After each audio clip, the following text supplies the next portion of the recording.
Hi everyone, my name is Lily. I'm the book blogger behind Utopia State of Mind, and today I'm going to be sharing with you some recent books that I read, which would fit really well if you're creating a specific TBR for June that's all Pride themed, so LGBTQIA plus themed. I have these books which I pulled from April, March, May that I read that I really want to recommend. They're trying to all be standalones and or book ones in the series, with a caveat, of course, because I'm pulling them from things that I've read earlier in the year because it's part of what I'm trying to say when I do all of these kinds of themed videos, which is that you should be reading these books all year round. For example, you should be reading queer books all year round, not just in June. So that's why I made it specific conscious choice to pick only books that I had read and loved from the previous couple months, so that some of these, maybe you didn't see them or, you've been waiting for them. So you could definitely read them. I think all of them are out, or maybe all of them but one are out by now. So I'm going to start off with YA books first, and then I'll do adult science fiction, fantasy, and romance books. The first ones I'm going to be chatting about are YA books. Icarus is one of my recent favorite Greek mythology retellings. It's a very subtle retelling. You may have seen me talking about it other places. Of course, I will link the book reviews all down below, but you may have seen me talking about it in other places because I think it's such a subtle, careful retelling of Icarus, the Greek myth about ambition, family, and pride, and all of those different things. Then I have So Ever After, which is a very old pick. It's actually F.T. Lucan's first book ever, I think. But this was just such a fun, playful imagining of kind of what happens after the big fight. And in this case, what happens when the chosen one doesn't want to be the chosen one? And there's also found family. There's a whole bunch of queer characters in the book in terms of side characters. It's just so fabulous. And it made me realize how much I want to read all of F.T. Lucan's books. The next one is Death's Country, which is like a polyamory book, also a retelling of Orpheus and Eurydice, but it's also in verse. It just has so many different layers to R.M. Romero's work, kind of a coagulation or an amalgamation of all of these different elements that work really well together. I'm not as familiar with Orpheus and Eurydice as I am with Icarus, but this Greek mythology retelling to me was this story about love and trauma and moving on with the past, which I think is kind of a smaller or lesser talked about theme in the Orpheus and Eurydice myth, but I really love that one. Next one is Dear Wendy, which I feel like is right here on my shelf. I'll just get it out for you here. Dear Wendy. This takes place first year freshman college. I have two students who are on the asexual and aromantic spectrum who are talking about not only their experiences, their friendships, their families, and also their images of themselves, the value of platonic love, specifically within society. There are so many conversations here about how normalized and sort of expected it is to be allosexual or alloromantic in that sense. So definitely would recommend this one. Next one is Wish You Weren't Here, which I just finished actually a couple days ago.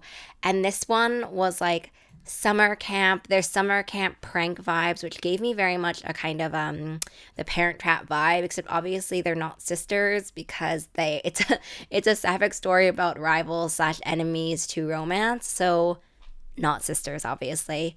But I really loved it, and I really loved getting to see us delve into the love interest character and just a good rivals to romance story where it really has to break down why we're rivals, and sometimes when the rivalry isn't that deep. The next one is Flawless Girls. I am a huge Anna Marie McLemore fan. Honestly, I would recommend all of Anna Marie McLemore's books, but Flawless Girl is the most recent one, and this one talks about sisterhood and siblings and also features a queer main character. But it also, what I really loved about it is that it talks about the ways that femininity, the girlhood, womanhood, all of these kinds of expectations and this image is presented and then reinforced societally with, punishment and expectations and all of these different things, the way that it's just so expected to be effortlessly flawless. If you kind of love those themes, Flawless Girls is fabulous for that.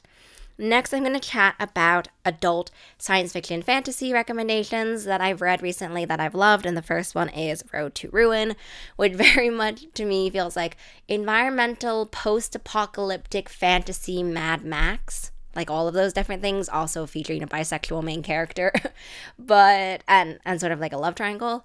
But it has kind of the fantastical, magical setting, but it also has this Mad Max dirt bike desert setting, and but it also is very much talking about resources and power. And I just could live in this world. I mean, I couldn't actually live in this world because I would die, but I could live in this world and explore it forever.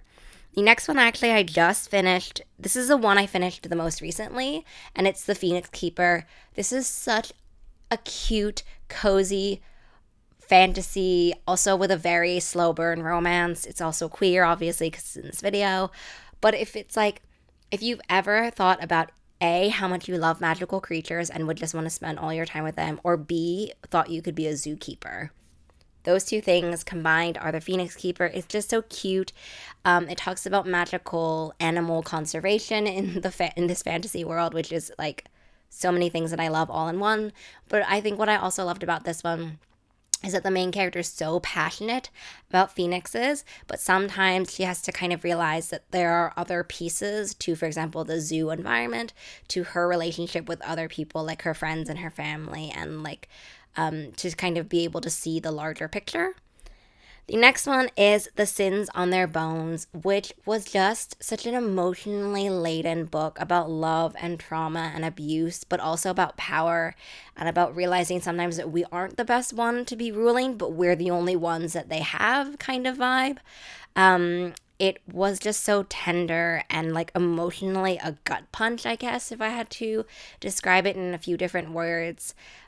I have reviews that are much better than my kind of quick snapshots. But anyway, and now I want to talk about the 3 romance books I have. I'm going to start off with the first one, which is a sci-fi fantasy romance, Blood on the Tide. Technically, it's a sequel to Hunt on Darker Waters. So you obviously should probably read the first one before you read Blood on the Tide, but it can be read, in my opinion, as a standalone if you wanted to. And it's like Grumpy versus Sunshine meets kind of I Hate Your Guts.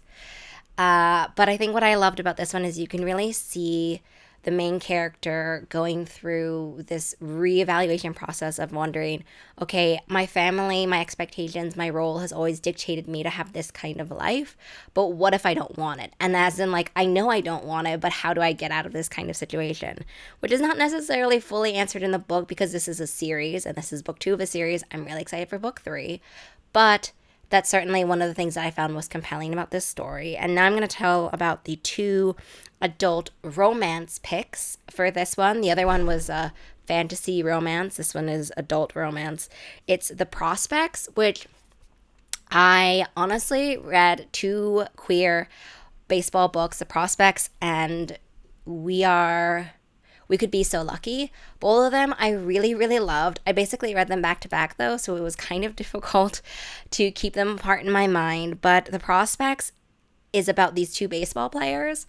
I'm not a sports romance person. I'm not a baseball person, but I loved watching their interactions and they're trying to figure out. And also there's like a rivals to crush to I didn't realize that you liked me kind of vibe to The Prospects.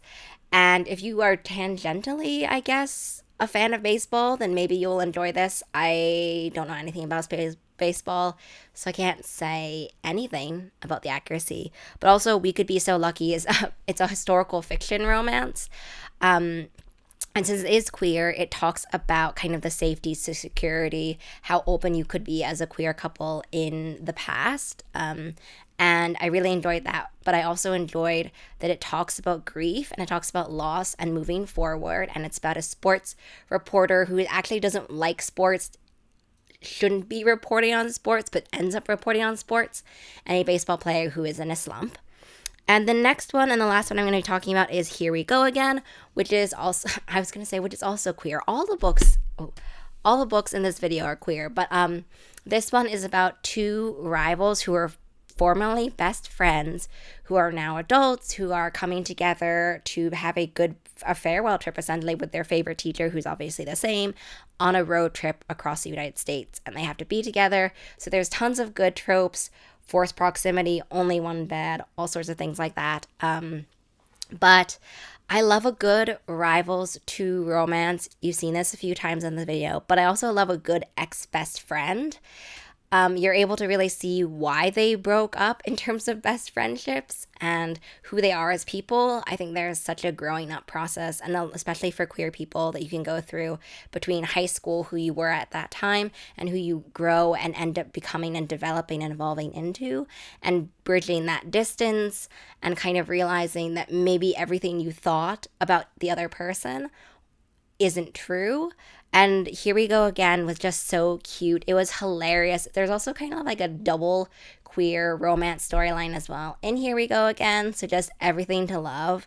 And that's all of the books that I wanted to chat about. That I recently read that I wanted to recommend for June TBRs if you're going to do one. And yeah, how do I want to end this video? Obviously, I loved all of these books. 1. 2, as I said at the beginning, please make sure to be reading queer books all year round. And 3, I hope you have a really great rest of your reading day, week, month, and year. And I will see you in the next video. Bye.